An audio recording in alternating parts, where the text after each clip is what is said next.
Hello， 大家好，我係亞洲拳王孫德全，愛好三番。我自己本身皮膚都唔係咁好嘅，咁因為打拳嘅時候好多時候都出汗啦，有時啲拳頭打到塊面啦，咁其實過去嗰10幾年都啲暗瘡問題都好困擾，好多時好緊又出緊啲新嘅，即係新嘅未好，舊嘅又出緊嚟咁樣咯。其實我一直都有去美容院嘅習慣嘅，都 keep 住有做 facial，唔係話冇用，咁但係好多時就係好緊啦，但係新嘅又生翻出嚟，又或者有時懶去得少咗，個問題又會嚴重翻。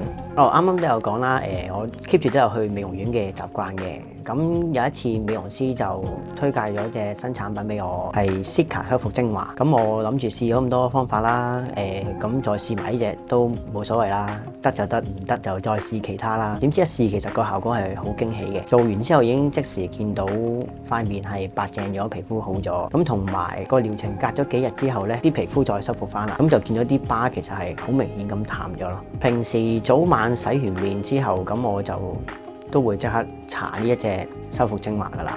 咁搽完精華，美容師同我講呢，就會幫助到其他產品再吸收得好啲嘅。咁先再搽翻啲保濕精華同埋面霜、眼霜咁樣。最有效就係最近我有一次同師兄弟練習嘅時候呢，都好激烈嘅練得。咁塊面即時係損咗啦，即係雖然唔係好嚴重，但係損咗有傷口嘅。咁我翻屋企即刻搽呢一隻精華，咁第二日已經見到個損口係好咗好多啦。